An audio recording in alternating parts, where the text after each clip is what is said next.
5280 Sports Network in your morning minute on a Wednesday. Nate Lundy, TJ Carpenter, thanks for stopping by. We appreciate that. TJ, is it a good or a bad thing when you break up a no-no with a home run?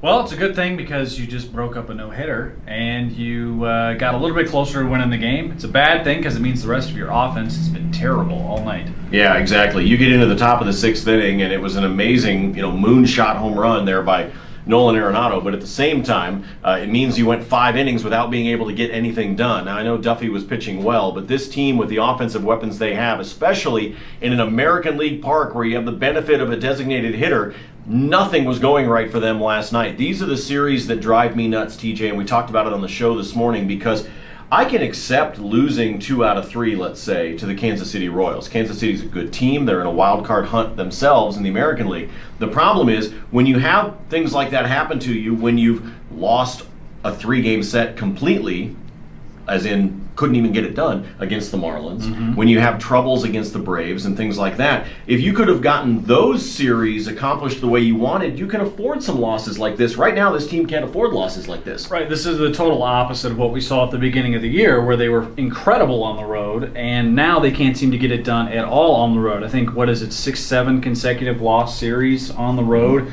It's not been good for them away from Coors Field.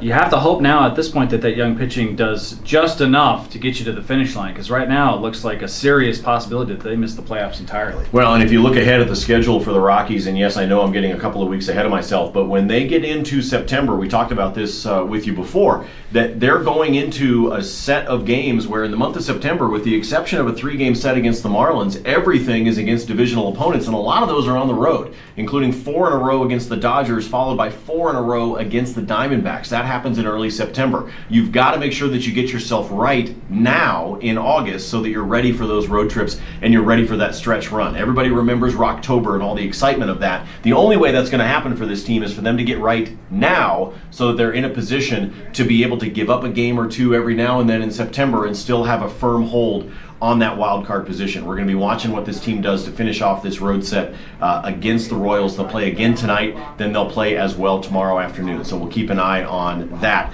A little bit of a deviation here, TJ. We're getting into college football season. Are you starting to get a little excited? Yeah, of course. I've been excited for college football season since I got my Phil Steele magazine. Ooh, that shows up in the mail. That's when you know that everything is getting real. Colorado State, the Rams, will open up their new stadium on Saturday. They'll do that against my Oregon State Beavers. The Rams are actually favored, I believe, in that game. Yeah, Oregon State's pretty bad. Yeah, thanks. I appreciate that. Hey, a wreck just happened right outside us here. This is exciting, as Ryan will show you. We just had somebody get rear-ended. All right, that's Amazing. a good way to start your Wednesday. On that note, we'll leave you with that. We're back with you tomorrow morning, 7 a.m., Mile High Sports Radio, AM 1340, FM 1047, and the first episode of Season 2 of the Fantasy Football Hour with myself, Lauren Gardner, Brad Evans, airs tonight, 5 o'clock on Altitude. I hope you'll tune in or at least set the DVR. You can skip past me and just watch Lauren if you want. That's okay. But at least DVR it and check out the show tonight. We hope you will do that. But for now, for TJ, I'm Nate. We'll see you.